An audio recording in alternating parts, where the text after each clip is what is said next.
Protect business, we'll protect investment, but not to the extent that business and investment will dominate the entire scene, dominate the Philippines, and that they shall dictate and rule the country. No.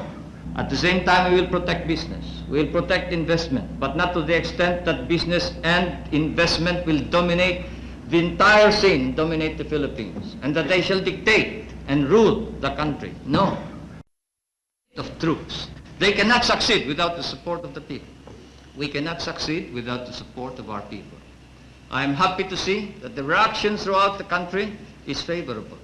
I have received hundreds and hundreds of telegrams from all corners of the Philippines congratulating you and incidentally me for the proclamation of martial law, for the sudden cessation of anarchy and of criminality throughout the land, and of the re-establishment of an atmosphere of brotherhood amongst Filipinos. Now everybody seems concerned about his neighbor.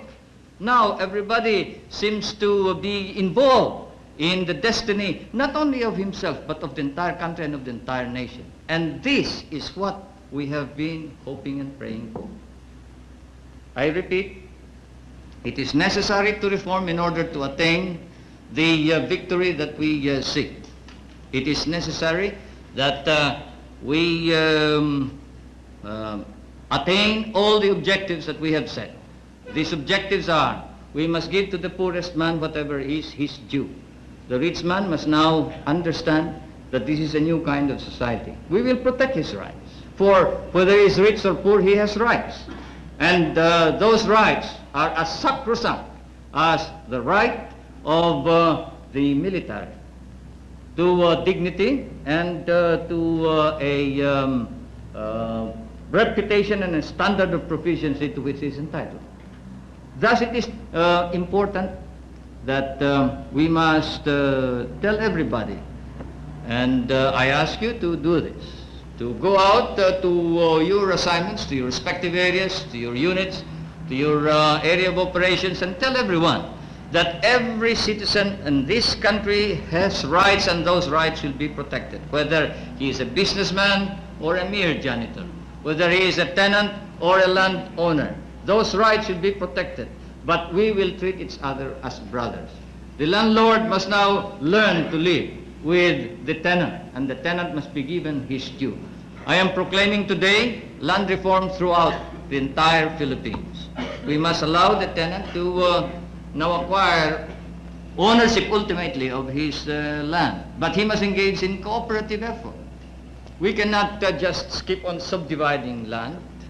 We must cooperate. We must now establish cooperatives of production, cooperatives in irrigation, cooperatives in rural electricity, cooperatives in consumption, cooperatives in everything that we do, because we are a small nation and most of our people are small people. At the same time, we will protect business, we will protect investment, but not to the extent that business and investment will dominate the entire scene, dominate the Philippines, and that they shall dictate and rule the country. No. The business section need no fear whatsoever. As I have said, the soldier is not only courageous, he is not only humble, he is fair, because that is his standard of not only living, but his standard for performance. That is his very life, that is his very meaning of his being a soldier. Fairness and justice.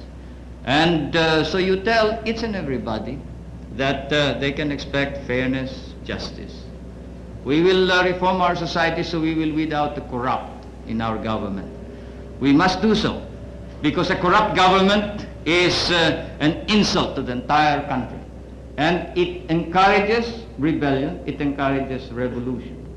There can be no success, no victory, no achievement if we do not alter and change our political institutions so as to be able to remove the sterile and obstruct the attainment of the ideal that we have. The armed forces of the Philippines have set up a standard of their own. I know that you are engaged in cleaning up your own ranks. You are policing your own ranks. The Secretary of National Defense, the Chief of Staff, have recommended, the major service commanders have recommended that we now establish a military commission to investigate, try and punish all personnel of the armed forces of the Philippines who may not perform in accordance with the exact standards, exacting standards of proficiency of the professional soldier. Because of this,